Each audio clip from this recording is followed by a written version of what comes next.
What is going on, everybody? Welcome to another episode of First Blood, a CDL pre-talk show with my absolute GOAT co-host, Hold Shift. How we doing, Alan? Oh, we're doing great, man. It was a busy day yesterday, but feeling good. We got the thermos of coffee as usual, a little nooner side of coffee, and dude, I'm just gonna say it.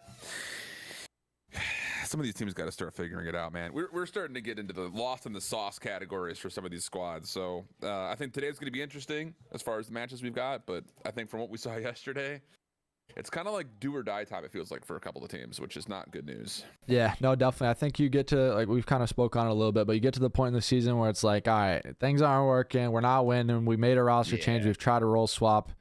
And you got to start figuring out kind of what the next step is for some of these teams. So we'll kind of discuss some of that as we get further into the show. But we're going to do a brief little recap of yesterday, kind of just discuss some of our thoughts to the matches. Again, this is like a more of a CDL talk show, or a pre-show, I should say. So we're going to be talking about just the matches prior kind of briefly, and then really focus on the matches ahead today. But I know Alan's got some good points he wants to bring up and some plays that he's going to break down for us today. But kind of just talking about things from yesterday, right? We saw a lot of good matches. We saw the first match, Paris going up against London.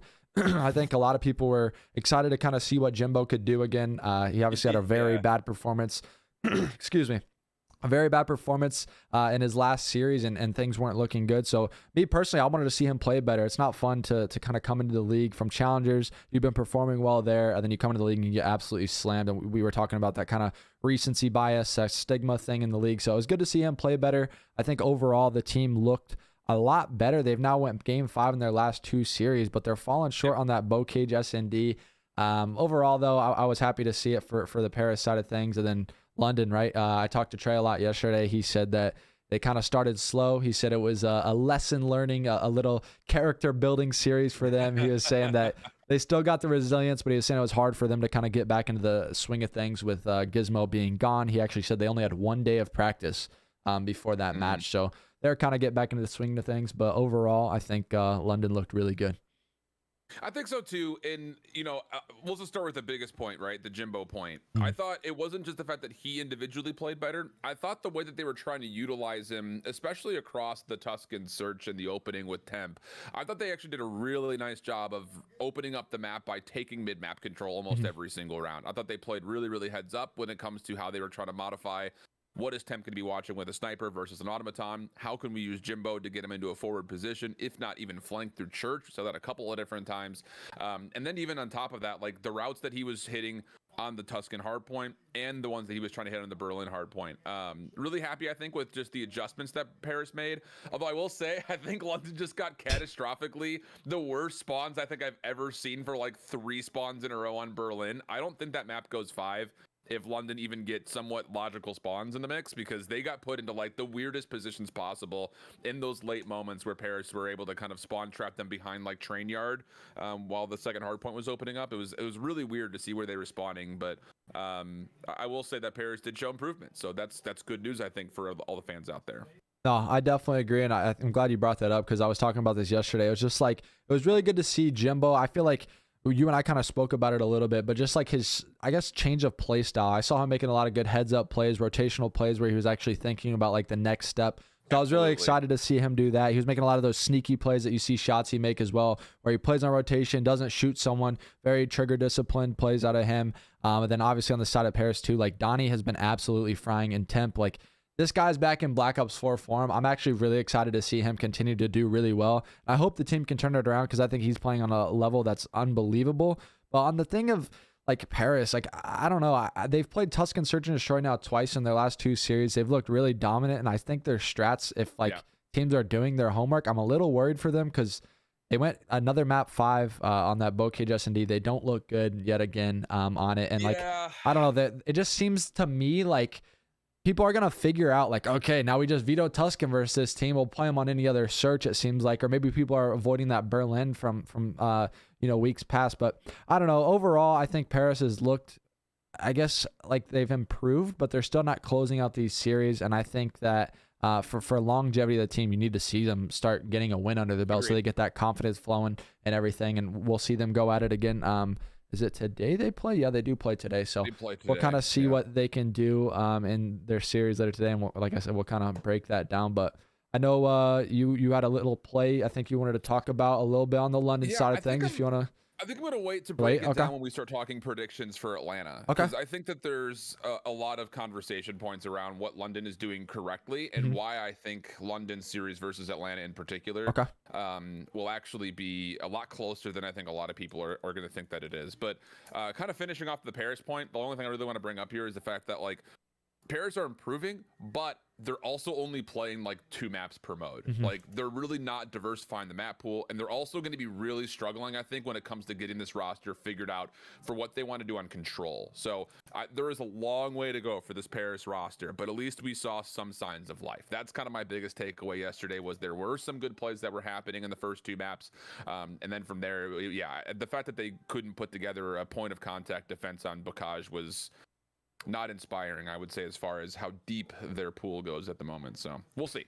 I think it's gonna be interesting to watch them play New York. Yeah, no, I definitely agree. I think that they got some work cut out for them, but overall, I think they did look improved from the last series. So that's always a plus to take away. And I think John was playing really well. That was one of the better series he's played individually. So agreed. Shout out to the 2 submachine guns on Paris. They definitely are stepping it up, playing a lot better. We'll see if they can kind of put things together later today, and that will transition us, unless you have any other thoughts on that series. I'll kind of transition us to our second series of the day. This one was, I would say, it was a banger. It was a really good series. It was kind of competitive for the most part. It was Seattle going up against OpTic Texas, the Major 1 champions, and Seattle didn't really disappoint, to be honest. They came out of the gates swinging. Their team was on fire. They looked really good, and they look back to that. We always talk about it, and everyone says that kickoff Seattle team, right? They came out on the Bocage hardpoint. The vetoes were a little weird, in my opinion, but I feel like that's kind of how it is when you're playing a really good team in OpTic. But they came out swinging on the Bocage hardpoint. They were absolutely frying. We saw an incredible game out of Sib individually.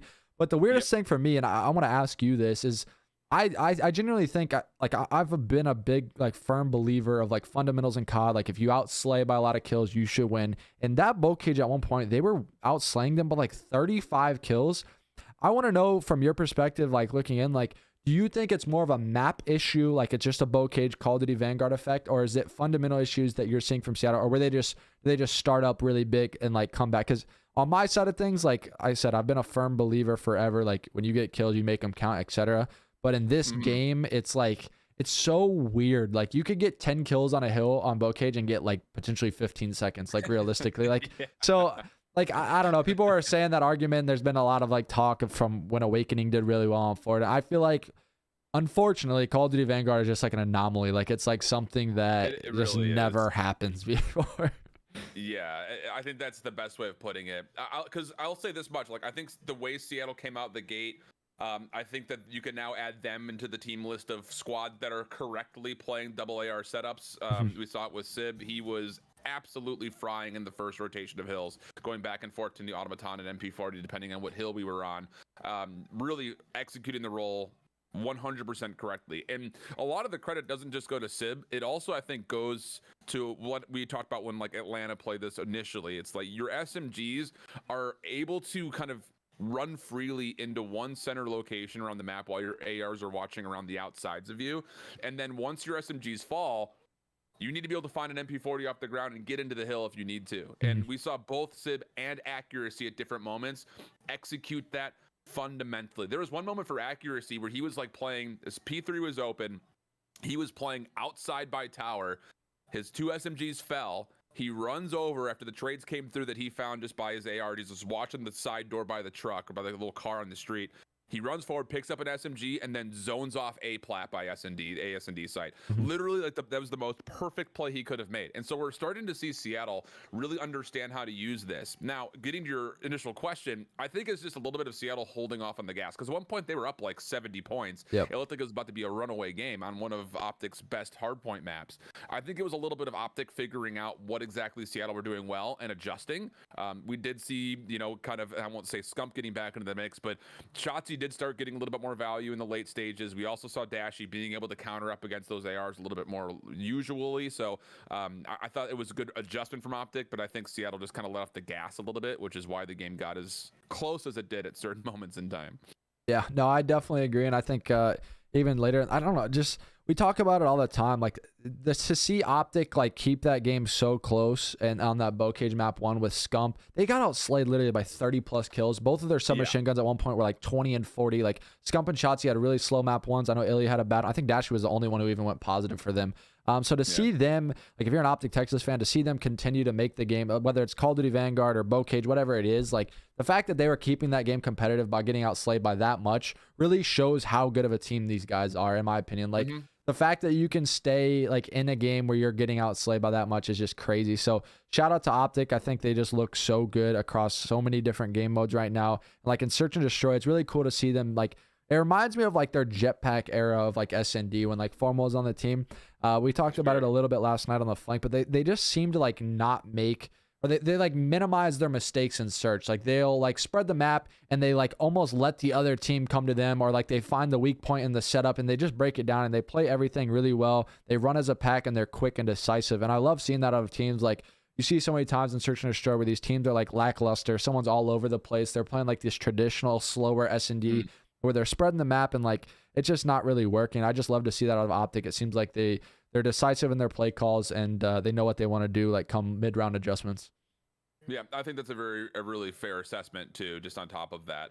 And honestly, I think a lot of people look at the series and I think they still look at Seattle as like, oh, well, Seattle's just not as good as we think that they are. But I really do think that your initial take on this series is correct, where this could have gone either way. And I think Phoenix had said the same thing, where it's just like, look, we may have lost, but he's like, I'm starting to see these guys play to the level that I know they can play at, and we're doing all the things that we were working on in scrims and stuff like that. So I think that this is a very encouraging series for Seattle. The biggest thing that we always have to remember, and we keep going back to this is a very difficult stage schedule for Seattle. So they're going to learn a lot about themselves.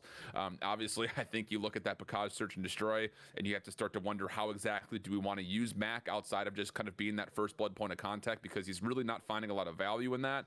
And I think once you start to center up what you want to do on the offensive side of Picage, I think they'll start to kind of figure out exactly, what their search is looking like. Because honestly speaking, that's by far, I would say, their worst mode right now. Even though they have a losing record in Control, I still think the way that they're playing Control is correct. They're just missing out on some opportunities. But the losses that Seattle are finding on Search lately have been very bad. So I think that's the biggest mode they need to really center on if they want to try to not just put together a solid qualifier, but if they were to make moves as your dark horse going into stage 2 major, I think Search is the big focus point for this team going forward. Yeah, no, I completely agree. I especially think a team that like they're competing against these top dog teams, right? Like we saw them last week take down Faze. Then they play a very competitive series versus OpTic here. It's like you're talking a 2-2 control that can go down to anything. It could have gone down to a few kills. They get defense on that Tuscan. Who knows? Maybe we're now on a map 5. And then same thing with that Tuscan hardpoint. It was like, that was a back and forth series. It was very competitive. It was like a 250 to 240 win, something like that. So it's really good to see out of Seattle. The main thing I want to see with them though is like you said, they have a hard schedule coming up. It's going to be a big learning curve. And I think we're really going to figure out kind of what this team is made of, right? Like if they can handle business for some of the middle of the pack teams and if they can get the job done. But I don't know. I don't really know what to think of the Seattle team yet. They haven't really shown, like, if you look back at their last 7-8 matches, like they're like 1-6, 1-7, something like that. And like they've only really beaten Atlanta. But they've played competitive series versus a lot of these other teams. So I'm excited to see how they can kind of progress over the rest of these stage 2 or major 2 qualifiers and see what they can do over at the major.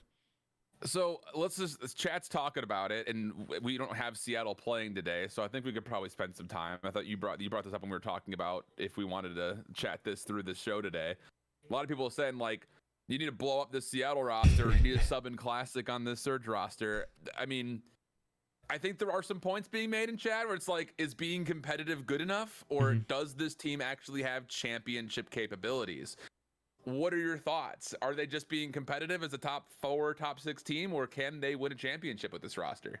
I mean, here's the thing, right? Like they haven't shown us any consistency and the fact of like, hey, we're really good versus the top teams and we can also handle business versus the middle of the pack teams, right? Like they play these top teams competitively. I was having this conversation on my stream earlier before we started this show. It's like, okay, let's say Seattle, right? They're competitive versus the OpTic, Londons, and Faze, and like LA Thieves in this instance, but they struggle against your Bostons, Minnesotas, LAG, stuff like that. It's like, where is that a winning point? Like, are you happy as an organization? It's like, oh, hey, we can go out and beat the best team, but we can also lose to like a middle of the pack team. So it's like, I don't know. And when you think roster changes for this team, I don't think specifically anyone in like the AM scene is making this team better. I genuinely don't. Like, I don't think they can go out and pick up anyone in challengers for a 1-for-1. Like, let's just say random. This is not what I'm saying they should do, but like, let's just say they're like, all right, let's get rid of Pred. Let's go pick up a sub from challengers. Like, say they go pick up Havoc or whoever in challengers is playing well. And it's like, I don't think that just makes this team all of a sudden better. The only thing I think could happen is I think Seattle has 4 really good players. And I think there's a lot of other teams that have 4 really good players. Maybe you could potentially see a player trade, which I think could benefit 2 different teams, and maybe add some consistency to some of these rosters. But like, overall, I just don't know what route you would go. Like, if you're Seattle, like yesterday in the series, they all did pretty good. Like, they all played pretty solid. Like, you saw a lot of great plays. Like, I think Lamar's the kind of the guy you always look at. It's like, oh, you need to make a roster change. Let's go on accuracy. He needs to go. But like, he looked great. Like you said, to point out a few things. Like, we saw him playing out of his comfort zone. I remember on that Bocage hard point, he was picking up a sub on that P3 hill, and like, he was going crazy in the house. So he was making a lot of good plays. And it was good to see him kind of in the mix. So I don't know. I think overall you just need to see more consistency, but it's like, how long do you allow them to try and be more consistent without making a roster change? I think you have enough in front of you right now to sit there and say that this stage 2 is not the time for this team to make a move. Just simply due to the fact that you did beat Atlanta, you were very competitive with OpTic, and you still have a couple of tests in front of you that I think are really going to help build through those growing pains of, we're not necessarily playing consistently right now. I think the losses that you're seeing versus the quote unquote lesser teams, I think those are going to be where you really see the kind of the culmination of what is going wrong versus what is going right. How do we mesh those two to kind of find a middle ground when we're really suffering versus these teams that are kind of just taking us by surprise?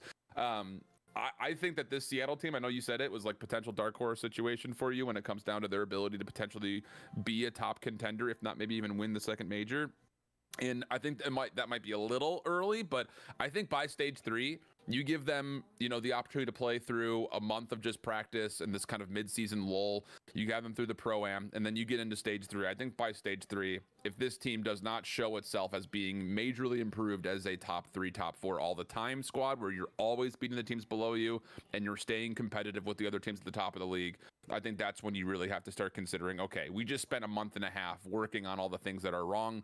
If it doesn't work by then, it's time to now consider, do we have the ability to win a championship? But I think for right now, we are seeing signs of more than just life. We're seeing some brilliant moments, I think, from the Seattle team, even in the midst of their 1-7 run that they've been on.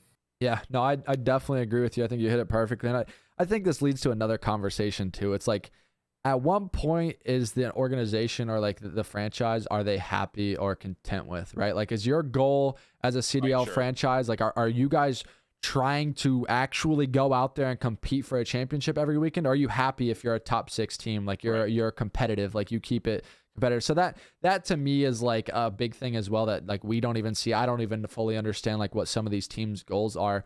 It's like, do they want to go out there and try and make another change and potentially make them better, but it could potentially make them worse as well. So it's like, I don't know. That's always something you got to consider when you're thinking changes. But I think the biggest thing for them, if you don't see success, I think they really should entertain a player swap. Maybe it's 1 to 2 guys, because I don't think a really one-man change for them is just going to make them all of a sudden a now top 4, top 3 team and put them in that competitive. I would say unless you're really finding vulnerabilities in your main AR or in your objective SMG. Those are the two that's like, okay, like, let's just say, for instance, I don't mean to make this sound as full value it is, but let's just say that Matt continues to struggle as an OBJ sub. Then you start to look at what other type of SMGs that are out there that we could possibly take a move for. First and foremost, I'll just say this for what it's worth. I don't think Classic would be the answer for this team. That is not a 1-for-1 improvement. It would have to be somebody in the Pro-Am probably that absolutely disgustingly fries from inside the objective or as the bomb carrier. That would be like idealistically what you'd be looking for. That's the only way that a 1-for-1 trade would work out. Otherwise, I think you're right. It's probably going to be a couple of players if there were to be a move, but I don't want to try to venture too far down there because someone's going to clip that and say shift hit.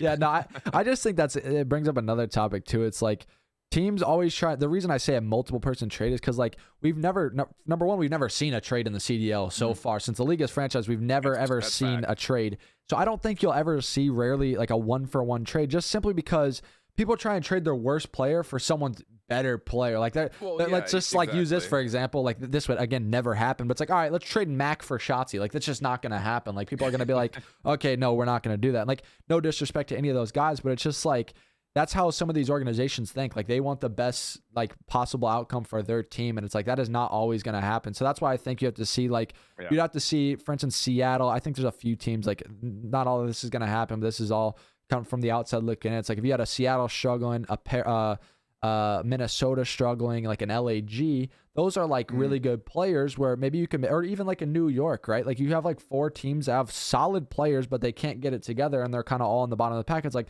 maybe swap around a few of those guys, see if you can kind of do like some, maybe a 2-way, 3-way trade, get like a 2 guys like flopped around here and there and see if it works out better. It's like that way I think you would see kind of more teams, everyone eating, I guess is like what you would like to say, without like, I don't know, someone getting the short end of the stick.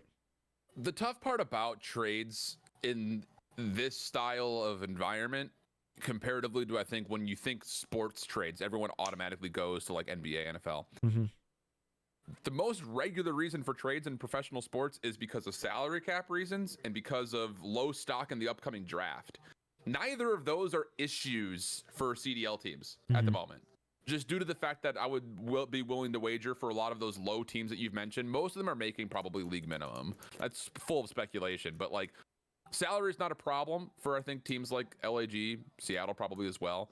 And then you're not getting any value out of like picks because there is no draft picks. Yeah. So it's just kind of tough to I think venture into the world of like 1-for-1 trades just because there's not a lot of reason to go down that road, I think. Especially with how big the pool of players is in challengers, whether they're good enough or not, there's just still a huge pool of players that you can pick up for league minimum and give them a chance. So I don't know. It's weird. Yeah. We should move on. No, definitely. Let's move on to the next topic and we'll kind of continue the conversation a little bit when we talk about these guys. But yesterday we saw in the last match of the day, we saw Boston Breach go up against the Minnesota Rokkr. And honestly, like this just wasn't even that close. Outside of the SND, this was a blowout, right? Like I think this was very disappointing. We talked about Minnesota. I said whenever they played Paris, it was like a must-win series. I came on here and I told you, I was like, they need to dominate. Like they need to come out with the fire. They need a good 3-0 under their belt. Like they made this roster change. They're trying to make all this stuff work.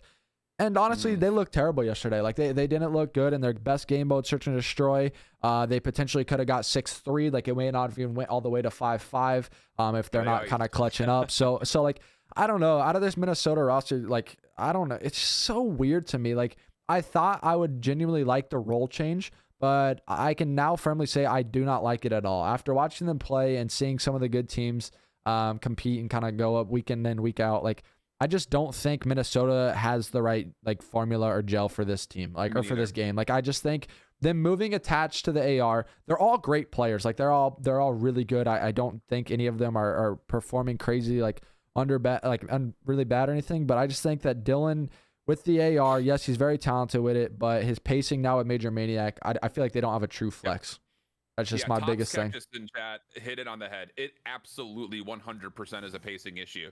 And you see it in the Berlin where Boston is putting so much pressure on the rotation from multiple points of entry. There was one route that Caps took while P3 was like still 30 seconds open. He was already hitting into like mailroom and stuff like that through docks. Like it just puts so much pressure on Minnesota where you would see a setup from the Rokkr and they would just be bunkered up, like trying to just watch doorways. Like there was very little advanced movement coming out when they're trying to like set up anything for the hard points that they've got control over.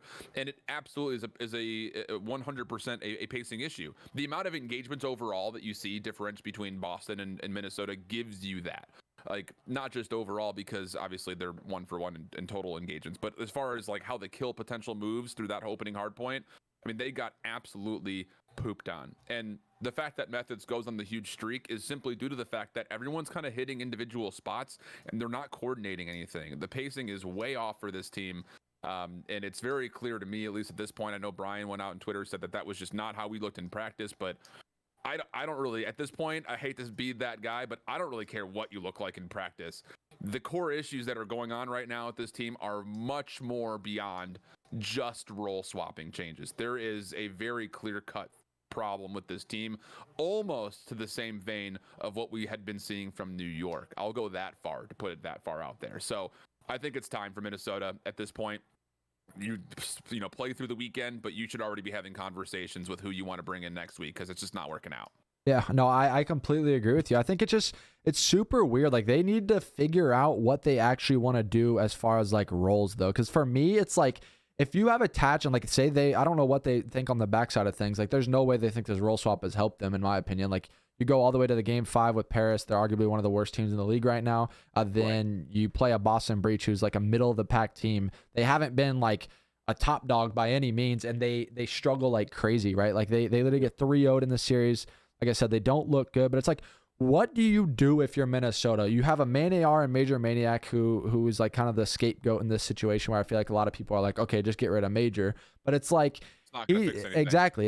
You can't get rid of Major. Then it's like, okay, what do? Do you actually pick up a flex and you let Attach run the main, or do you put Priesta back to that flex role? I just don't know where. I genuinely don't know where they start, and I feel like that's what I was saying earlier. It's like, I feel like this is one of the teams that needs to try a 2-player swap. Like, they literally don't have the pieces, in my opinion, in Call of Duty Vanguard right now to make it work. Like, the pacing is just so far gone. You see a lot of these teams have like some fast, super aggressive Maniac SMG, and it's like, I don't really see that on this team. I don't see someone consistently going out and frying. I thought it would be Standy, but Standy has been like kind of inconsistent. I would think as a sub, like from my experience in competing and whatnot, it's hard to like play at a fast pace when you have 2 slower guys playing behind you. Like, the whole mojo is just off. Like, their flow is completely off. Like, so I don't know. I think Priesta plays a fine pace with an SMG, but I think as a whole, like, if he's going to stay at that role, they need a true flex player to play that role with a main AR.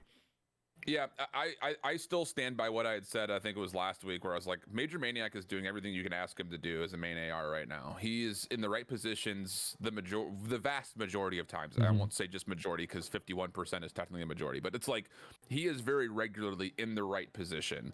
The problem is the pacing in front of him is difficult, because like you mentioned, doesn't really feel like there's a lot of coordination between the ARs and the SMGs, no matter who's holding which weapons. And I think that's part of the problem why you don't see Standy finding as much success as he was able to do last year.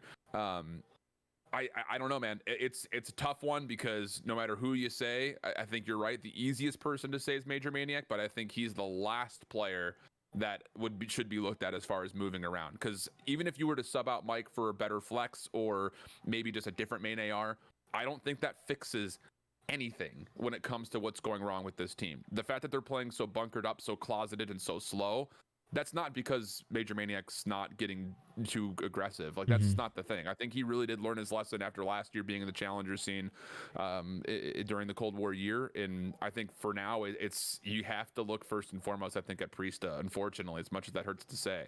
And if you were to do a 2-player thing, call me blasted on this one, but I think you look at both Priesta and Attach.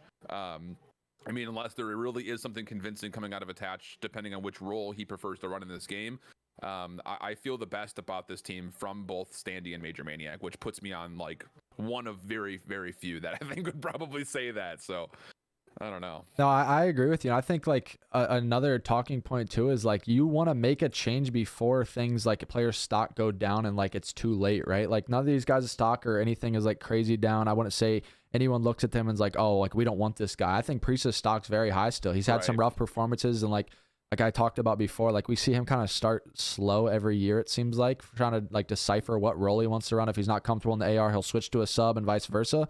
But like, realistically, I think Minnesota should go back to their old roles if they're not going to make a change, before this next major. They should go back to their old roles. I think they looked a little bit better in that scenario, and then kind of just go from there and figure out how they can kind of change to make their team actually work. Because honestly, in Vanguard, if it's not working, I feel like it would take a lot for it to just randomly start sparking and figuring it out. Because the game is just so quick, so aggressive. If you're just a slow team, we haven't seen a slow double AR team work at all this entire game so far. Like, you look at the top dog teams, you got Dashy and Illy. Illy is a true flex player. He's so fast and aggressive. You got Faze, Celiums that are in that role. Like, they have the slower AR than with RCs, then you have the fast flex and Celium. And then it's like, you can talk about those two as the top dogs. And Toronto, same thing. Like, Cammy is a crazy, quick, aggressive, fast AR.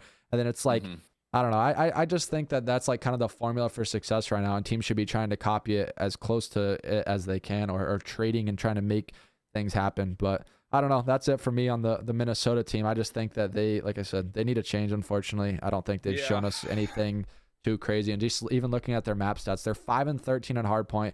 And I think someone brought up the stat yesterday. They're 1-9 or something like that, or something terrible, or 2-9 something in opening game ones. So they just can't win a game one, which is just terrible. So you're basically guaranteed to start, 0-1, and then their search now. They're 9-6 in search, but they just lost like back-to-back Tuscan search and destroys, one versus Paris, and then one the Bocage versus Boston. So they're on a losing streak there. And then again, their control doesn't look good either. So I don't know. They're 3-8 in that mode, so they got to figure something out. Like I said, I think a roster change is definitely needing to happen, unfortunately. Yeah, it's a really tough situation for Minnesota because I think ultimately, excuse me, I think ultimately you're right. Like, these are 4 very brilliant players. If they can't figure out how to make this work by now, it's not going to work out. I just don't see a world where that comes together all of a sudden. Search and destroy has been their best mode, and as you mentioned, it hasn't been convincing over the last 2 weeks. So it's trouble times, I think, for Minnesota at the moment, unfortunately. Yep, I totally agree with you. Then just to even speak a little bit about Boston, like, these guys continue to look good, but are they the real deal? I guess is kind of the question for me. Like, they still, to me, dude, are just sitting like 5-6. Like, I don't know I don't know if they'll ever get over that hump, unfortunately. Like, I genuinely don't know. Like, if Boston plays Faze and OpTic, I feel like they just fall like 9 out of 10 times. Like, they may squeeze out that 1 out of 10 series. That's just my personal opinion, unless they really like find a strong map set that TJ, like I was saying all the time, TJ is comfortable on that AR. Like, we've seen him now on the Tuscan control back-to-back weekends, absolutely frying. Yesterday he put on a clinical performance, but I don't know. I'm not fully sold yet. I think they are better than Nero. Yeah. Okay, yeah. It's just the truth. Like, I'll just say it how it is. Like that. Like, Zenny has a performance yesterday where he goes 25-6, and they absolutely dominate. But Nero goes to 11-23, 11-24. Like, and they're playing one of arguably the worst teams at a map one. I think probably the worst team in the league at a map one hard point. So it's like, for me, it's just, I'm not impressed, honestly. Like, I think it's a win that they should handle, and they should take care of business. But I think today will be another good true testament to see where these guys really stand. Like, they're playing a Toronto Ultra team who Vance was saying practice has been going really good for them yesterday, and hard point and whatnot. So today, I think we get to see like what this team's really made of. I think so too. Also, for what it's worth, in that Minnesota team, just to kind of re-hit it, they're in a very difficult position with their academy team because all 4 players are in Spain. So I don't know what that looks like as far as potential movement, but I think your biggest options, if you can make it work, would be like Lucky and Real for either the kind of flex AR or the main SMG, respectively. So yeah, I feel like, just to even hint on that, knowing how the back end of things work, I feel like that is almost like impossible to make work in such short notice. Like, realistically, you're talking visas, you're talking like getting them to the States, their language barrier may be a little off too. Like, it's like a huge risk. And if, like, let's just say teams are talking on the backside of things, like actually openly talking trades and whatnot, I think that is more likely to kind of put a player on a different role than it is to bring in someone else. Imagine this, and I don't know how this would work. I imagine that the league would probably, let's just say that Minnesota Rokkr Academy qualify at the Minnesota Open for the Pro-Am. I don't think the league would put the Academy team in the same group as their CDL team, but mark my words, if those 2 teams were to play tomorrow in the same location, Rokkr Academy win that series 3-1 cleanly. I'll give the regular Minnesota Rokkr CDL team 1 map. That Rokkr Academy team is disgusting. But imagine that does eventually happen, where the Pro-Am comes through and the Academy team has a chance to play up against the regular CDL team, and they smoke them, but they still can't get them from Spain to be involved in their actual roster. That would be the biggest feels bad in the world. But this Rokkr Academy team is stupid good, bro. They're actually so good. Yeah, so I wonder too, then, like based on what you're saying, I wonder if they're entertaining in a way like getting some of those guys to the States, like on the backside of things. We don't know what kind of Minnesota management or their coaching staff's doing. Like, if they are performing that well in Challengers individually and whatnot, we saw them make a change last year, bringing in Standy up from Challengers. So who knows? Maybe if they're looking into that, but I genuinely don't know how hard that is right now in this time of the world to get a player over here on such short notice. And I think, do they have a substitute? Too. Yeah, so that would, like Minnesota Rokkr? Yeah. I don't know if they have just 1 player as like the substitute, but I would figure with the signing of the Rokkr Academy team, your first 2 options would be Lucky and Real. They've been by far the best performers on that team from start to finish so far in EU Challengers. But I know they comment Spanish. So that would also be a potential headache when it comes to trying to incorporate a new player who, I mean, they speak English. I've talked to all of them on Twitter every now and again, but I know they comment Spanish. So that would be something that would be another learning curve on top of that. Huh. All right. Well, did you want to bring up that play from today, or do you kind of just want to transition into some of these other matches? Let's transition. I'll bring it up when we talk the Boston-Toronto matchup. Okay.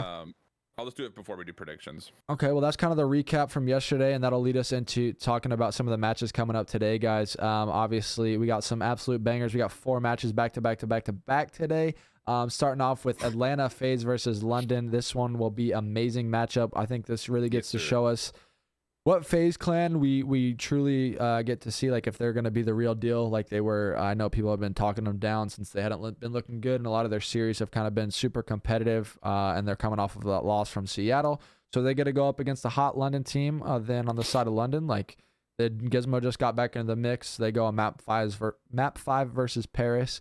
And we get to kind of see what they're made of. I know, like I said at the beginning of the show, Trey basically told me that they were on 1 day of practice. They were kind of getting back into the swing of things yesterday versus Paris, and it was kind of just like a learning lesson, just a building that Kim and kind of building the backbone of the team up. So he said they were having fun. They weren't stressing. They were laughing, vibing, hanging out the entire series. So this is going to be a really good one, man. I'm excited for it.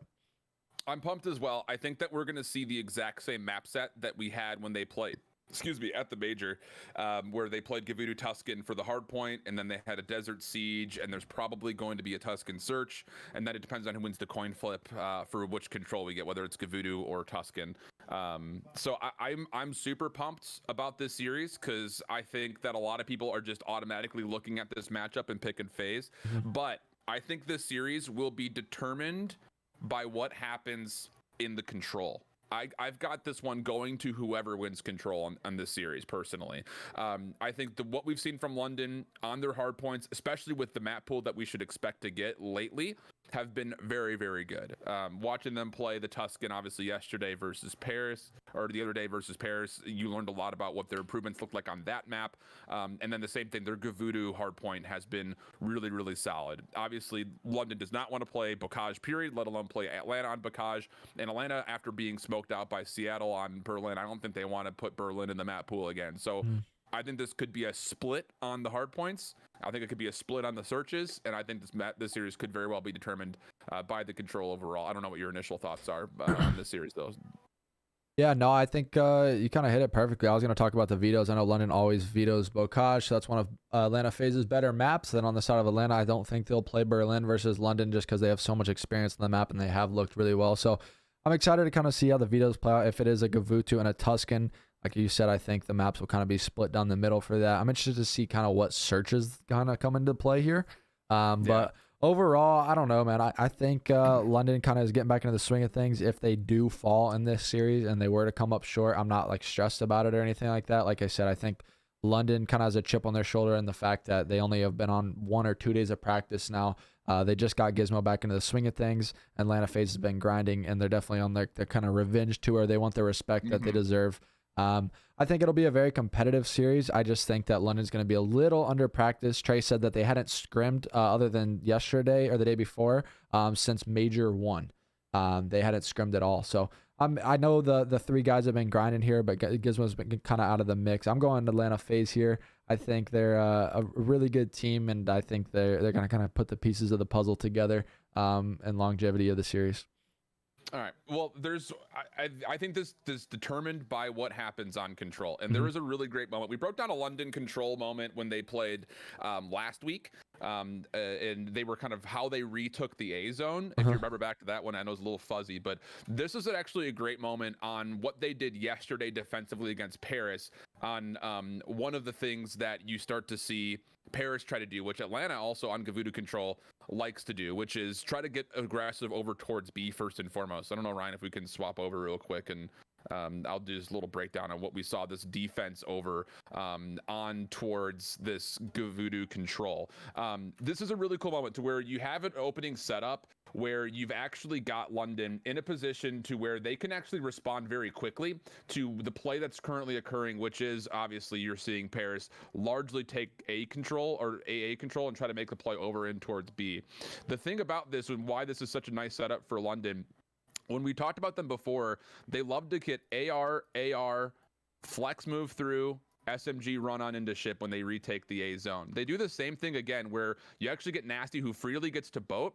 And then as soon as Afro gets the read that they're taking a hit, watch how quickly Gizmo is able to go fill his space, and how Trey will rotate back. So they've got a stranglehold over the crosses, and the ability for this player on boat to not just deny this cross, but they could also use that if they lose players in the back to recut back over towards the AA gun. This is a really cool setup as far as how exactly London get a read. So as soon as they get this information that Afro falls, and there's a number of players that have already been seen over towards the top side, this is the look that you get, where you had number 1 in 0 watching over the top initially to help this play through mid.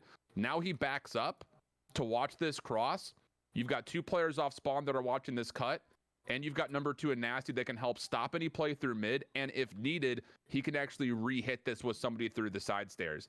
This is brilliant. I don't know if you saw this happening while it was live, Jerry, but this was like one of the coolest ways to respond to a B hit, because a lot of teams, I feel like, will largely try to send somebody up to AA gun through B.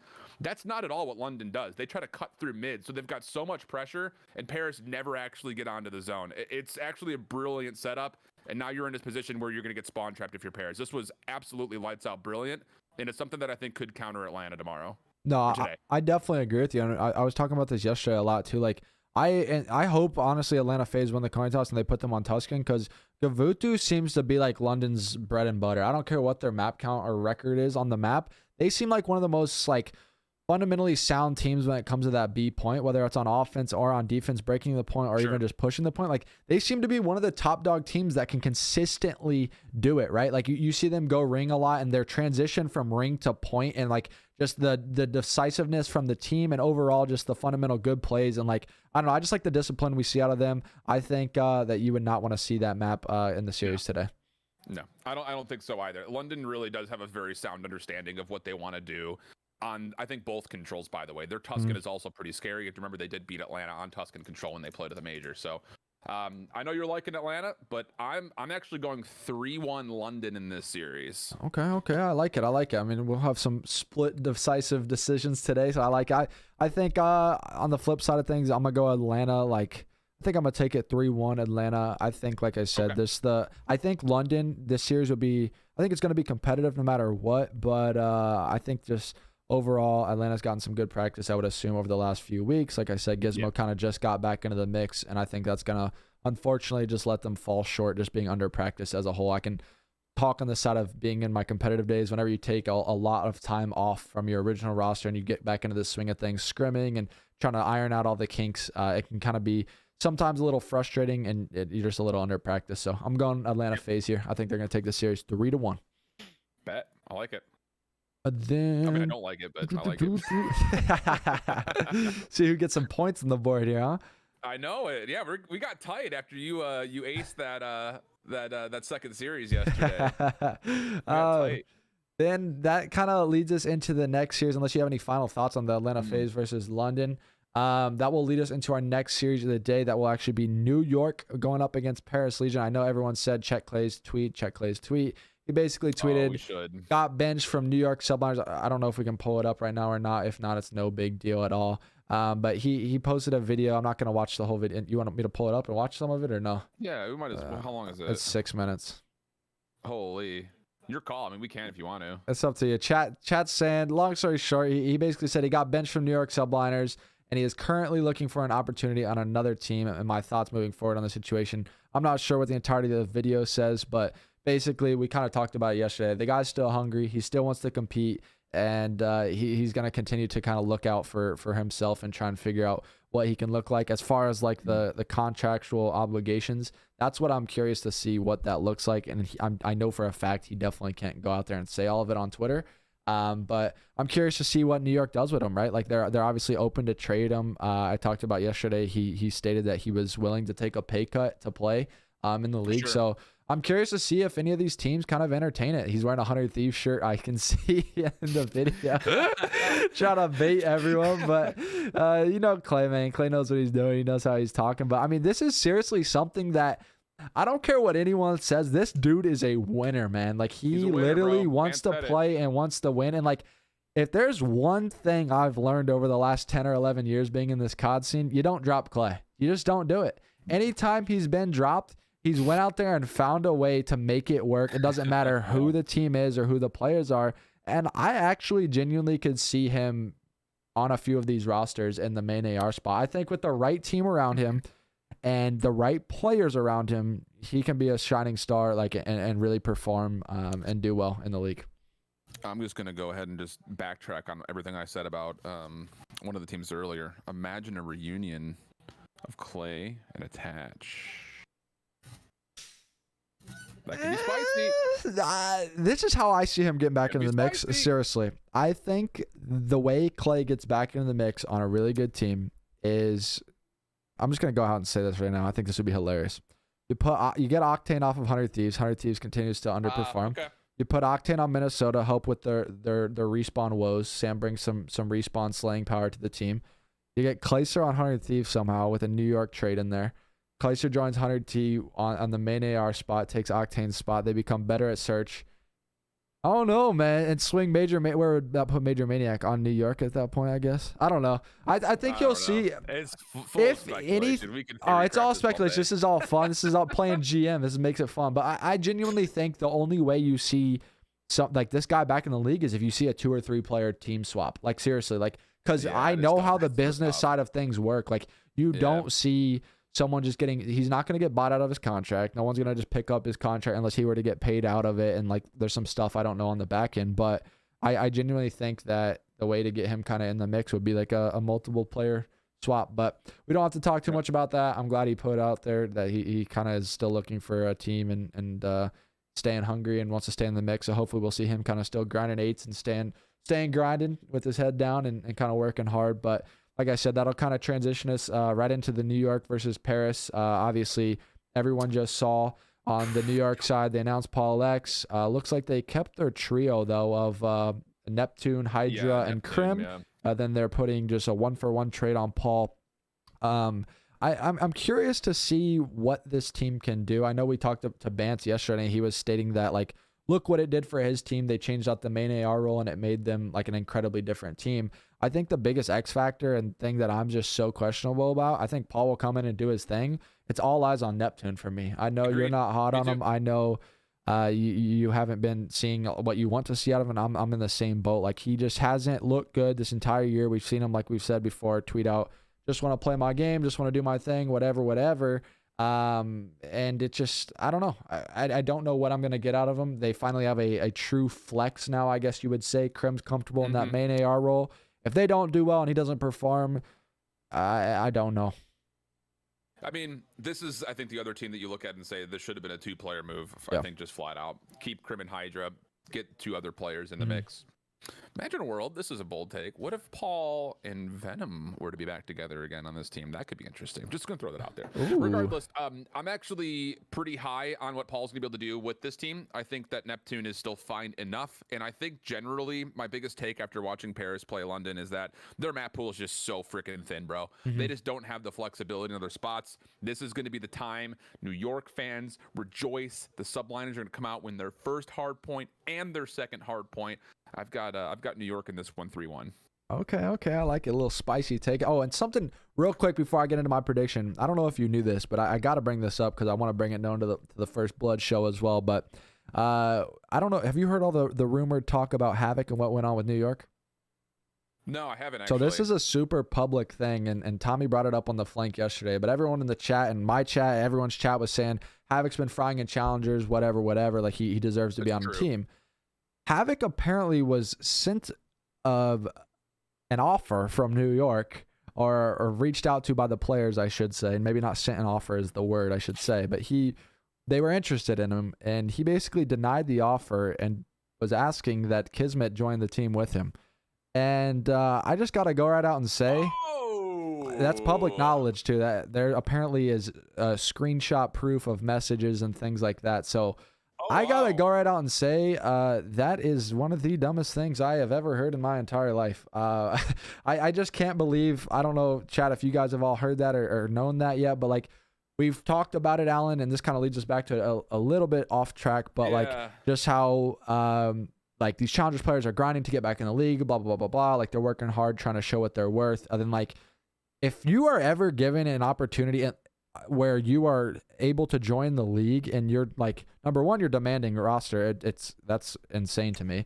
But number two, like you should take the opportunity. I don't care if they're in a bad spot. And like, I get the whole argument of like, oh, if I go in there and underperform or I don't do well, like it's like the stigma league, whatever. But like, you should still take the opportunity to play in the league. What are you working for or grinding for if you're not going to join the league? Like you should trust yourself to be able to get things done. Then if they're still underperforming, then it's like, okay, well now can we look or entertain something about like, hey, we want to pick up maybe one of my guys I was on in challengers. Like I was working the map really well with him, whatever. I don't know. I don't know what your thoughts are on that, but I just cannot believe someone would deny a spot. This is so early into the year. It's so early. So much could change. Like we are only in one major deep. Like there's literally a million things that could happen from now to the end of the year. You got major 2, you got this pro-am coming up, you got major 3 and 4, and we got COD champs. Like it would be a completely different story if we're 60-70% done with the league. You know what I mean? Then he gets this offer. Sure. But like, I don't know. I just think it's honestly stupid. So there's a couple of things. This is news. I just have not been on Twitter really when it comes to following along with the COD stuff over the last 24 hours. So this is news to me. My first reaction is, was it a demand? Like was there enough evidence to say that this is a demand, or is it just a, hey, I would really like to keep playing with Kismet? You know, that's the first thing. I don't know. So I'm just throwing that out there. I don't know if it was like a, hey, I will join, but you have to pick up Kismet. If he said those words, then okay, then that's a different story. Second thing about this is, as much as I am literally dead center on the fence on this, because we've already seen that the situation with Jimbo, like if he didn't perform this week and he still has this, I think this kind of air floating around him, if he doesn't perform, he may just be gone. And it's so difficult once you've gotten your chance to get back and have another look at it. There's been very few players who have had the chance to be a pro, get dropped, and then have another chance to be a pro again. So I would say this. As much as I don't love the idea of somebody denying a chance at the CDL, there isn't much to lose here if you're Havoc, simply due to the fact that this is a very risky time to go to a New York team that doesn't seem to know what they want to do. And you are on currently one of the best challengers teams in the world with a major open and a pro-am that you could play on. So I think there's an opportunity here to where if you are anybody from that Texas Nation team, you have the opportunity to really prove yourself throughout the pro-am. And then if things are still absolutely toasted and you have an opportunity to play for the CDL, I think that's when you take your go to get in there for stage 3. It's hard because I want to see Havoc back in the league. I think a lot of people have seen what he's been able to do during the challenger scene, in playoffs, during Challengers Elite. They're on like a 7 tournament winning streak. It's definitely an opportunity for Havoc to get back in the league. But we've even seen this during when he played for Florida and that back and forth during Cold War, where he looked really good at the beginning of the year, didn't have a good follow-up to the first stage, gets dropped, and now you're back into Challengers Mania. I think you set yourself up for the best position possible. And if it is still New York at the end of the second major and you've proven yourself at the Pro-Am and nobody else comes knocking, then I think you've got an opportunity to make that call much more safer. So I don't know. I know people are going to hate that take, but I think that if you're Havoc, you're in the best position possible to really make moves with this Texas Nation roster right now with what's coming up in the next month. So yeah, no, I think that's a fair take, and I understand exactly where you're coming from with that. The only thing I will say is that number one, I think this is a conversation that all challengers should think of, is that when you're joining the league, you're never just going to get blessed. Like the rare opportunity for you to just get on a top team is little to none. Like the only time I've seen it is Vivid joining Dallas and last year in Cold War, where like he gets blessed to join. And you could argue that team was down in the dumps. Diamond Con maybe for New York too. Yeah, that could be yeah, like where it's like a blessing in disguise type of thing, and that's more of like a substitute thing. But the thing that I really want people to understand is like it's never going to be a perfect situation. And I think that like with this rumor, and apparently I forgot to tell you too, he didn't want to play with Krim. He wanted Clayster on the team instead of Krim. I forgot to tell you that too. Okay. So if there's dynamic problems, then yeah, there's dynamic problems. So long story short, I just think that it's like a good opportunity for people to kind of show what they can do. I understand your side of things, and I completely get kind of where you're coming from. I just don't know if this public knowledge and everything goes out there, if another team's going to come knocking on his door, or if you're going to see, because sometimes when it's a bottom team, like they're willing to kind of take a risk on a challenger's player. And when it's some of these middle of the pack teams, we may finally see some changes or some trades come down through the league, and there's not even an opportunity for challengers players to join. So I don't know. We'll see over time. We'll see if it comes to bite him, and if he doesn't get another opportunity, or if maybe he made the right play and New York continue to fall and not progress, and kind of see what they can do. But I know you did your prediction. I'll kind of swing mine in right now. I think I'm going to go with Paris Legion here, actually. I think New York has I don't know, they got their work cut out for them. I'm not quite sold on a one-person change right now. This will be the first series we kind of get to see them. They could easily come out, just win the series 3-0 and dominate, I think, or Paris Legion, I think, is going to take this one. I think they've gotten 2 Game 5 series under their belt. I know their map pool, player pool, everything's not that deep, but I don't know. I got some confidence in these guys. They're both due. Both of these teams will finally get a win today. Thank God. Yeah, that's true. But someone's gonna win. I think Paris has just looked. They've looked solid, I would say, in their last 2 matches. They've taken 2 teams Game 5. Hopefully, we will not see them play a bow cage Game 5 ever again for their sake. And I'm going Paris Legion here. I think they're gonna take this one 3-2 fashion. I think it's gonna be a very scrappy series. I think there's gonna be a lot of mistakes in this series. I think both teams are fairly new, and they're kind of ironing out all those growing pains and whatnot. So I don't know. I'm going Paris Legion here, 3-2. I think the plus on the Paris Legion side is they've looked really good in Search and Destroy. I can only imagine that New York has not played that mode hardly at all with Paul X, and now they're kind of going to be switching things up. And I know Neptune's been switching his role like crazy too. So I'm not sold on the New York team. Krim's now running the main AR as well. He's been running that flex role or a submachine gun on a lot of these maps. So I'm interested to see what he can kind of do. I think he'll perform fine, but I just don't think the chemistry will be there yet. I'm going Paris Legion 3-2 here. It's going to be an absolute, I don't even know what. Like, these are just like 2 people just slapping at each other, dude. It's gonna be a slap fight. It's not gonna be pretty, but I think it's gonna be close. So yeah, no, I definitely think so. I think it'll be an absolute grueler series, and that's kind of my final thoughts on those guys, though. Hopefully we will have a good series there, though. But that kind of transitions into our 3rd match of the day. We're going Florida Mutineers versus OpTic Texas, and this one's an interesting one. I'm very excited for it, and I can't wait for it, honestly. A lot of people have had this conversation about this Florida team time and time again, where it's like, are these guys the real deal? Are they a really good team? Like, can they match up against these top dog rosters? And I don't think we've gotten to see that Florida team yet this year. Like, we kind of seen them. They remind me of just Boston Breach. These guys are like in the same tier for me as far as like rating these teams. Like, they both can handle business against the lesser teams in the bottom 4. Like, they don't have any problem beating them, and they got plenty of talent and ability to do so. But like, I want to see what these guys can do, right? They're going to be playing the Major 1 champions again. The best team so far in this game, OpTic Texas. Can they hang with them, right? Will we see them kind of going back and forth, toe-to-toe across all the modes with these guys? I can't wait for it. I think to answer the rhetorical question in there, I think they can hang with this OpTic Texas team. It's hard to put full value on this Florida roster just due to the fact that their last 2 3-0s were versus a obviously in shambles New York team and a pretty bad LAG squad. Every time they've played a major team like Toronto, when they've played London, they've kind of gotten, the rug pulled right out from underneath them. The most interesting thing about this series, I think, is going to be the map pool, because both teams actually have a very shared interest in which maps modes combinations they like to play, especially if they do play Bacage, which I think after Florida watched Seattle beat Texas yesterday on Bacage, I think you start to sit there and say, hey, we'll keep it in the pool. If they pick it, great. I think the biggest question is what would be the second hardpoint map, because we haven't seen Florida play Berlin yet, and we haven't really seen them play Gavudu yet. Now, last we talked about that. I know you said that, Florida's feeling really confident in scrims on both of those maps. So it'll be interesting. I think this is going to be a lot closer than people are expecting it to be, just because of the shared map pool. Everyone's going to be playing their most prepared maps, unless OpTic decides they want to try to flex their map pool around a little bit now that they're in kind of a comfortable spot to be in the winner's bracket for stage 2. That's the only thing that would really, I think, manipulate this map pool overall. But I think Florida will be competitive.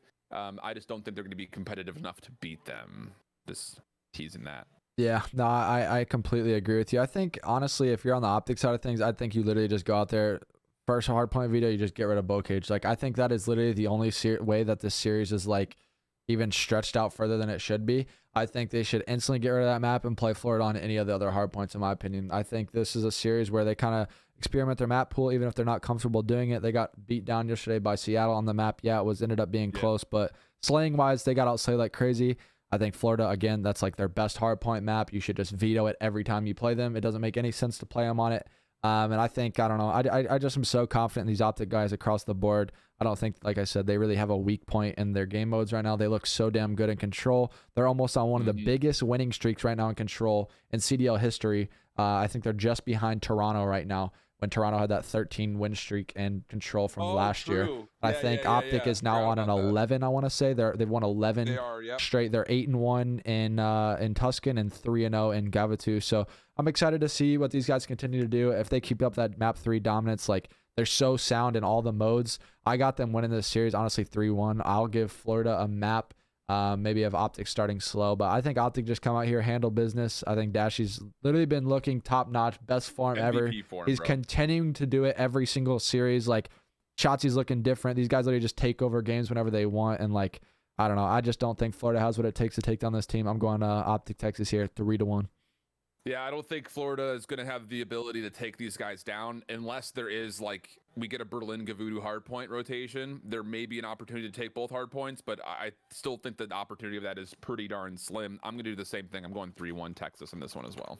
Yeah, I think Florida looks good, man, but just not good enough. I think they're really going to play this is, like I said, the true test to kind of see what they can do. And I mean, you can see Florida come out hot and extend the series here, but I think overall OpTic Texas is going to handle business. I could easily see a 3-0-2 in this series. No joke. After yesterday's performance with them in Seattle, I think they're going to come out firing on all cylinders. So that kind of wraps up my thoughts on Florida versus Texas, and that'll transition into another really good match. I'm excited for this one as well. I think both of these matchups are like true testaments, right, for these teams. You got Boston Breach going up against Toronto Ultra, and that's what I just said. I feel like Florida and Boston are in that same tier as far as like where you place them in the standings for the year. So I'm excited for this matchup, man. I've talked a lot about it. Like I feel like Boston is close, but not close enough. And for me, the X factor just lies on Nero. Like what Nero poison are we going to get today? He's in that aggressive submachine gun role. They're playing a really good, fundamentally sound team, Toronto, who's been working on their respawns. I think I don't know. It's going to be a battle back and forth. We saw this one at the major when Toronto wasn't winning hard points. It went all the way to the map 5. And Boston looked really good yesterday again. But like we've talked about it, it's versus lesser teams. So what does that actually mean? What does that really say? Like, yes, they're handling business, which is good to see. But it's like, what can they do against the top 3, top 4 teams in the game? Right. I'll say this, and I'm going to do another little breakdown here over how Boston played this Berlin hardpoint, because I think we're going to get this map again in this series versus Toronto, who is looking to kind of reestablish, like you mentioned, that hardpoint prowess that they were really showcasing. This P3 that Methods went on that huge spree on was really, really well done. And a lot of it, this is the second time around. The first time around, they had a really solid hold from the dock side.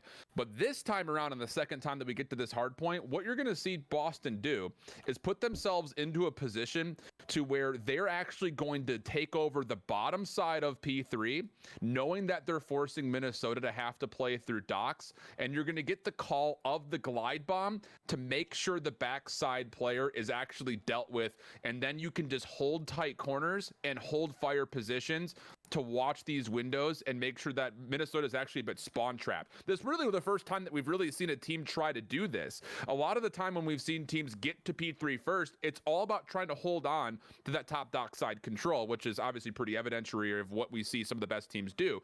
But this is this play right here. Look at the setup that they've got put together. Everything is being watched from what's going to come through fire. They even have the ability to pinch around the back side of it if they need to.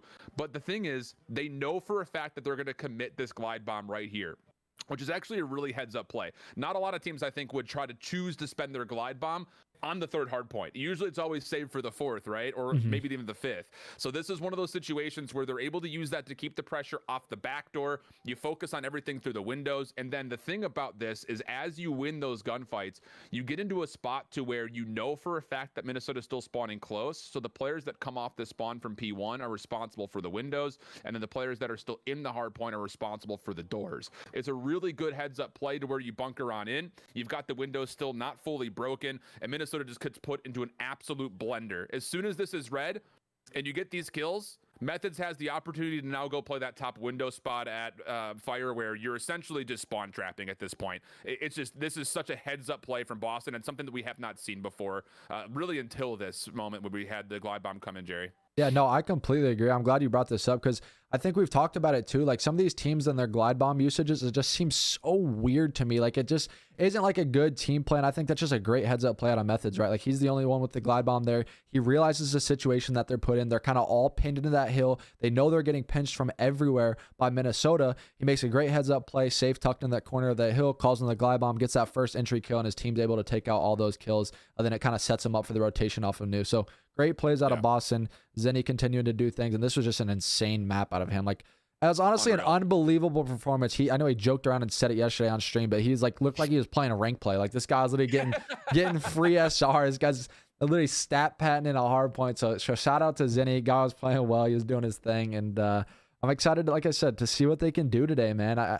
I'm a big fan of the Boston Breach boys. Like Zenny and TJ, they're so good. They're two of my really good friends in the scene, and I want to see them succeed. But at the end of the day, I'm a realist, and like I gotta point out to what I think their flaws are. And for me, it's just Nero poison, man. Like I just genuinely don't know what I'm gonna get from this guy when he plays. I think he's a really good player, but he's just very streaky for me, and I think that inconsistency kind of creates a lot of inconsistency for the team. Whenever you're kind of playing the top dogs and some of the best teams in the game, they're really good at prone to like not having a crazy bad series or a bad game. Like maybe they'll have an off map or two, but they tend to kind of reel it back in and allow themselves to really not get absolutely smoked. I call it a stinker about in the lobby sometimes.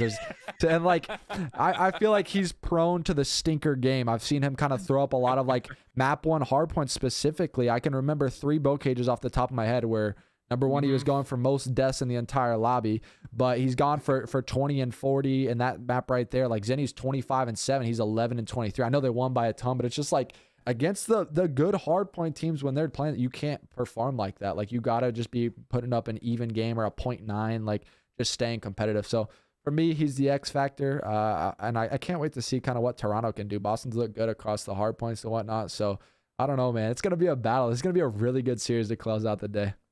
It's going to be a really fun one, and I think the biggest thing here is, yeah, sure, Boston won their first control. I still think that that's the biggest question mark for me, though, on this series between both of these two teams. I think that both are going to have a pretty comfortable hardpoint pick, and I think the Search and Destroy will be a pretty shared map pool between the two of them, just based on what their common vetoes have been, plus what each other's strongest map mode combos are in the first place. So this could be one of those series that may very well be determined by control, which is not good news for Boston overall. But I think what we're going to get here for Boston is a map pool that is more favorable to them recently than what we've seen out of Toronto. I think that both the hard points and the searches are going to be super competitive, and I think you've got the ability to instantly reflect and react if you're somebody like Nero, because I expect the map pools to be very similar to what they were yesterday.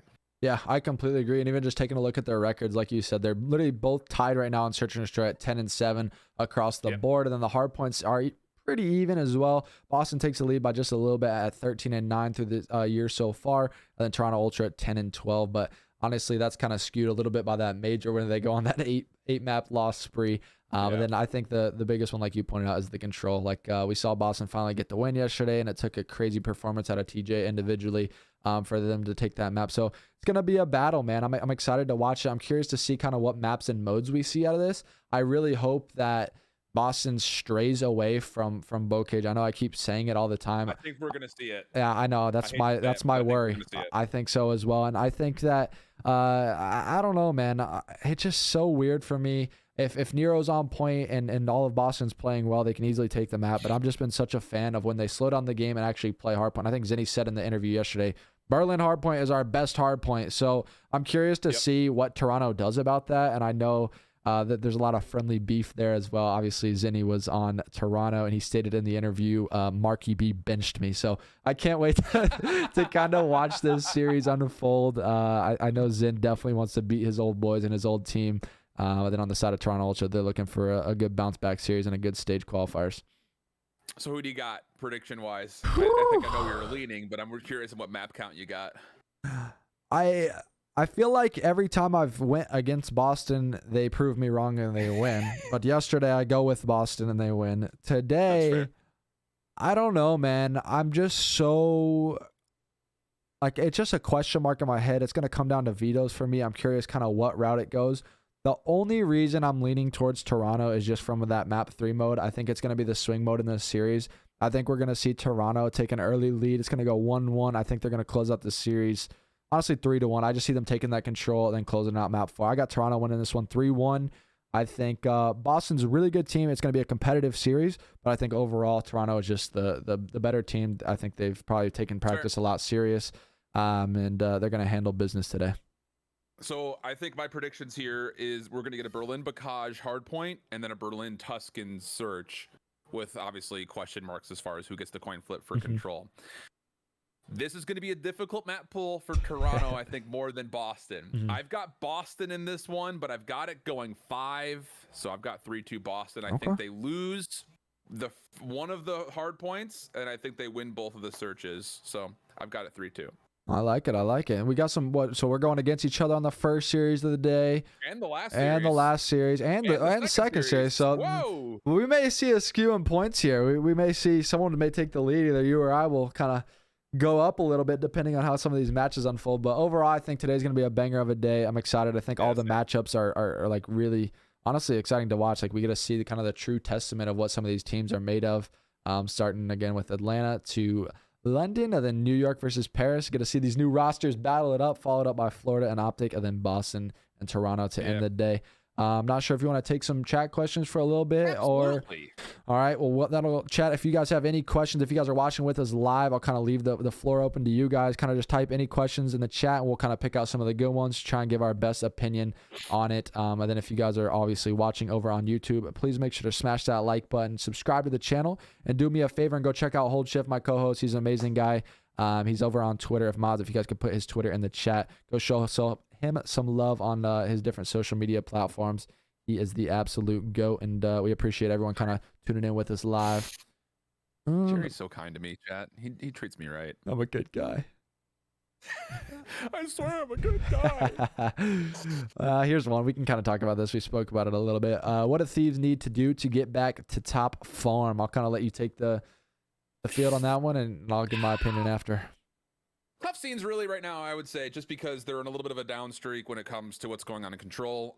I still think that this Thieves team, the same that we've talked about a couple of squads, I think that when we get tick progression for control, it's going to benefit this team than trying to slay out and play TDM. On top of that, obviously, like the series versus Texas, you can't come out and get a 100-point club on your best hardpoint map. Like, that's not good news either. But the easy point, too, is the Search and Destroy has been pretty poor all year long. I will say, obviously, much improved versus OpTic. You get a 6-0 in the first map, and then you go round 11. That's not bad news whatsoever, I would say, for Thieves fans that are out there.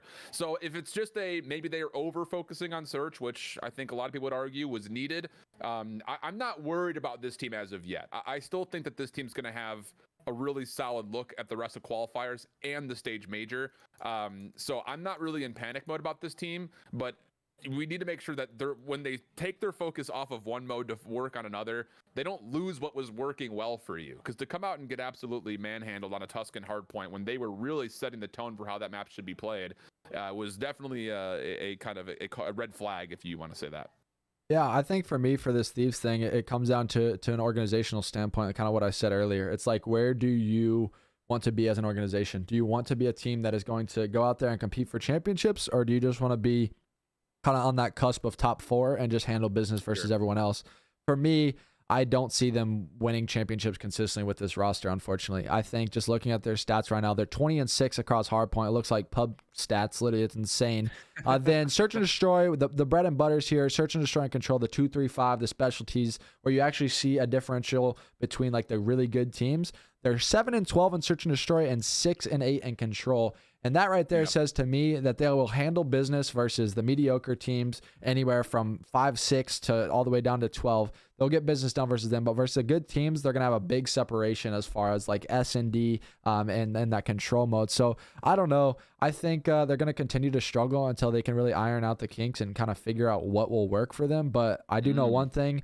Control is not changing. Like the ticks will change, but the maps, as far as I know, there's not another map coming into play. If you're not good at the map, I don't know what to tell you. Like, it's just, there's only 2 maps. Like, if you're not good at either one, like, there's only 2 maps you practice every single day on Hardpoint. If you can't figure it out or get it done at this point, I don't know when you will. And then as far as search and destroy, like you just got to find a map that you're comfortable with. Maybe figure out something that works for them, switch up some strats, take some strats. I mean, you're at the point of the year right now where like you've watched every single team play search and destroy. If you're not taking someone's strategy that's working or going to watch Minnesota VOD or the teams that are consistently winning these maps, taking what they do and then putting your spin on it, that's when you really see like good teams become great teams, right? And like, I think for them, they need to go hit the drawing board. They need to go watch VOD as a team. They need to go get some strats down that actually work for them and that they're comfortable with and make it work, because it's just, I don't know. It's getting to that point of the year where, like I said, if they're not performing, it comes down to an organizational thing. Do they want to compete for championships or do they just want to be average? So I don't know. We'll see what happens with them. But overall, I think they're just mediocre right now. They're on that cusp of just being like the 4th, 5th team, which I don't know what that says for if you're a Thieves fan. Yeah, it's a critical moment, I think, for a lot of squads, because this is the point in the year every year where certain teams that started off hot start to slow, and teams that were in the middle of the pack have really learned and adjusted and adapted to what this game actually is. So those teams that had hot starts, i.e. Seattle, i.e. LA Thieves, now it's the question of, was your hot streak just kind of a flash in the pan, or can you actually put together a gourmet dinner off of the team that you have? I don't know where that reference came from. Just go with it. So it's really, I think, just down from here of, if the improvements can happen, and you're starting to see improvement, especially with this new mid-season break that we've got built in, that's where I think you'll start to see the considerations go. If practice starts to go poorly in April, if they don't have a good start to stage 3, that's where I think teams will start to kind of be more in that panic mode of, all right, time to make a change happen, because we've gotten now nearly 8 months worth of playing this game as a team, and if it's not working by now, it's not going to work by the time we get to August for playoffs. Yeah. No, I completely agree with you. And that'll kind of lead me into the question everyone's asking in chat. They all want to know about Clayster. I'll just kind of read this one and then we'll kind of go from there. But it says, I think Clay would be a great fit for Florida. They need a leader who can give them some consistency. Agree. So let's just kind of leave this one open. Let's talk about Clay. Let's play GM here and kind of see what you think, where he could fit in, what would make a good fit for him, and that kind of makes sense. I mean, we can kind of try and pull something out of the hat here. Obviously, guys, these are going to be complete just hot takes and our opinions. The likeliness of some of these things happen or maybe not going to happen, but we'll see. So give me your really thoughts if you got one off the top of your head. I'm going to sit here and try and think of one good, but I don't know. The likeliness of the problem with me is like, it's hard for me to give you a good opinion just because I know how everything works on the back side of things. Like the business side of stuff. It's like, it's so easy for me to be like, oh, Clay should join Faze or Clay should join this team or whatever. But it's like, the likeliness of it actually happening is like 0 to none. That's the way my brain works, at least for it. The way that the gears are turning for me right now is, I'm just going to throw the disclaimer out there. All of the Clay fans, and this is me talking to myself too, be prepared to not see Clay play another minute this year. Just due to the fact that I think trying to get him onto a roster is going to be very difficult to do from that business side of things. I think in an ideal world, I think what you see out of Florida with a Clay, I think would make sense, but I have a hard time, taking that colossal deuce onto Dave, because he has improved heads and shoulders from where he was in stage 1.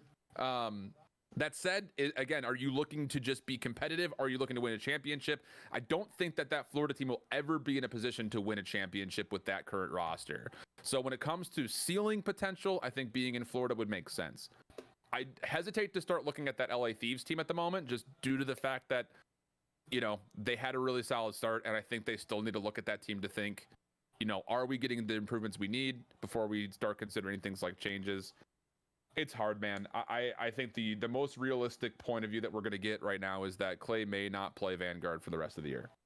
Yeah, I mean, I think it's definitely fair to say. I think the only way you see him, this is where it gets weird too. It's like I was telling you guys, the likeliness of stuff working on the backside of things for business is super weird. Like if you put him on a bottom team in the league right now, it's like you have to make sure, like even if Clay's willing to take a pay cut, whatever, the likeliness of his contract kind of lining up 1-for-1 with some of these guys is so hard. And that's what I'm curious to see what New York does. If they keep him on the bench and it's like, we're not paying out his contract, then that puts him in a situation where a team either A, has to buy him out, or B, you have to do a 1-for-1 trade that would honestly benefit New York. And it's like Clay plays a main AR role. If Crim's going to run that main AR, New York doesn't need a main AR at all. And it's like you also deal with the thing that, this is just me being completely real. It's like you even give Clay an opportunity? Like, is this like a Chicago Huntsman thing we saw in Modern Warfare where they just don't let Gunless go? Like, they just don't make another team better? It's like, so I'm curious to kind of see how that plays out. It's like,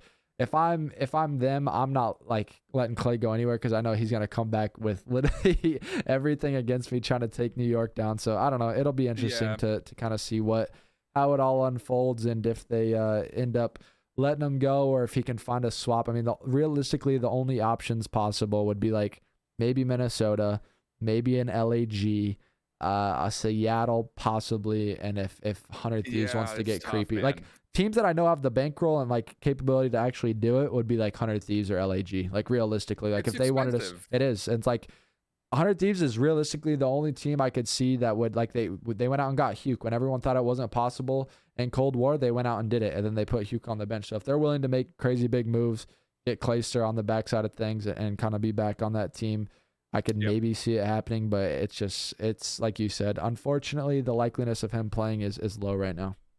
He's not going to be an unrestricted free agent. There's no way New York just completely just forgive his contract. He's going to be restricted. So it's, that decision and discussion going on with New York is not going to be an easy one. It's not going to happen for this stage. It probably wouldn't happen for stage 3.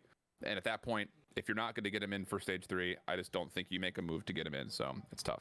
Yeah, I think if you don't see something done sooner than later, it's going to be unfortunately what you said. It's not going to happen. So that's kind of it on the Clay thing. I wish him the best of luck. I think he does deserve to be in the league, but I just know the likeliness of the league and everything, and it's very hard to kind of get things rolling. We've seen a lot of players sit on the bench, unfortunately, for entirety of the year. So. I like this question from Finn. Breaking Points podcast talked about traditional ARs struggling so far in this game, talking about players like Octane, Clayster, things like that. Mm-hmm. And the flexes are the ones that are popping off, examples being Dashy and Celium. Do you guys think that's true? And if so, why do you think that is? I do think that's true. And I think the easy answer to why that is happening is because the time to kill is super fast, and there is no true like main AR gun like we've had in the past with talking like ICR, Krig from last year, even the fully kitted out M4 that we've talked about a bunch. And I know that a lot of people are out there going to say like Dashy is the main AR, but like he is more of a flex style player, I think is kind of the idea behind this. Like if you were to compare other rosters, like OpTic Texas don't really have the traditional main AR that you get out of like an Accuracy or an Octane or a Crim Clay. Like Dashy has ran the Maddox from before. He's ran that kind of no OpTic M4 when he played for a small time at OpTic LA. So I consider him to be more of a flex style AR than a main.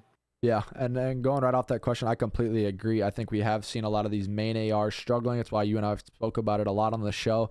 I think the biggest thing for them is I don't even think it's a gun thing. I think it's the time to kill, and I think it's the way the game plays. So right now, in previous Call of Duties and in different titles, we would see you can kind of slow down the game, get kills, and spawn teams out far. But with the squad spawn system and how fast this game plays and some of the maps and just how they're created, like the Automaton, you can get put in very uncomfortable situations, a lot of 50-50 gunfights, I would say. I think that's why you see a lot of these flex players step up, because in traditional Call of Duty, you have a main AR who kind of sits back. He's the back line. He plays that anchor role. He's a lot slower. And then you have the flex player who's kind of, he can play an uncomfortable play style to where he can kind of go out there if he needs to take you call it a flex role because they take harder gunfights. Like they're the guys that are going to be going in, playing more aggressive, getting those harder kills that are going to be a lot more less traditional, I guess you would say. Then you have the two submachine guns. So I think you're just seeing a lot of flexes thrive. They're doing a lot better just because they're used to the more aggressive, faster play style. And I think in Call of Duty Vanguard, we've seen nothing but that. It's just a super hectic, chaotic game. And until there's different maps or things are kind of ran differently, I think you're gonna see them performing a lot better than the flex players or performing less, than the other players. So I don't know. I think I was gonna say it's just like that's the gamble that teams like New York took. They found two super solid all-star ARs, and the game just does not favor slow AR gameplay. Just for a multitude of reasons. It's just this is not a game that is good for main ARs, typically speaking. Yeah, no, I think the one thing I will I know.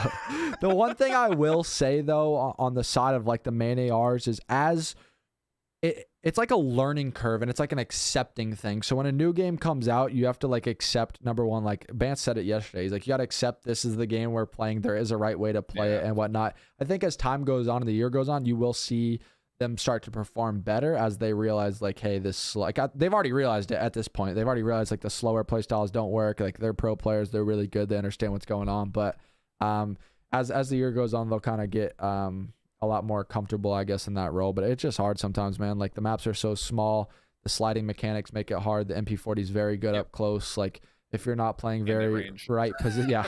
I mean, if you're not playing really right positionally, like as an AR, and if your team is getting smoked and you're not playing good, like you're going to look terrible. The auto is not like a gun where you can just go slide cancel up close like it was a Maddox and just gun a submachine gun up close. Like you're not hard aiming in, or people call it ironing with the AR. Like you're not going to get kills or perform well. So I think that's kind of why you see the struggle from them. That's for sure.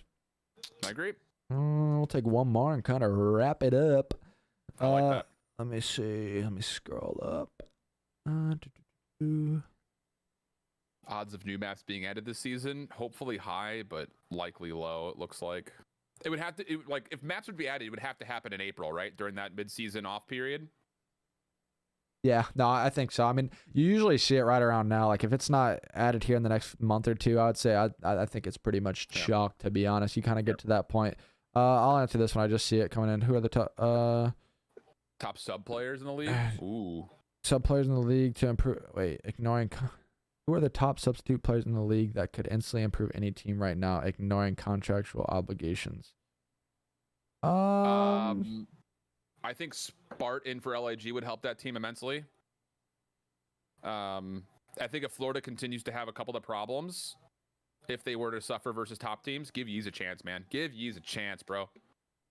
As much as Skies has been doing well with an SMG, I would love to see Awakening Skies as ARs and Yeez as the second sub there too. I think that would be a good move. I think another good shout too is like apparently he's been doing well, and like based on how Capsidal has just come into the league all of a sudden performing really well, not really getting the placement, so maybe be that Johnny kid. I've heard that he's been doing well. Johnny's he's good so fundamentally. Good, yeah, so like I think he's like another good shout where he maybe hasn't been getting the placements as far as like challengers placements go, but I think that in like Capsidal's case, it really doesn't matter, I guess. I mean, this guy looks like an insane SMG and insane talent.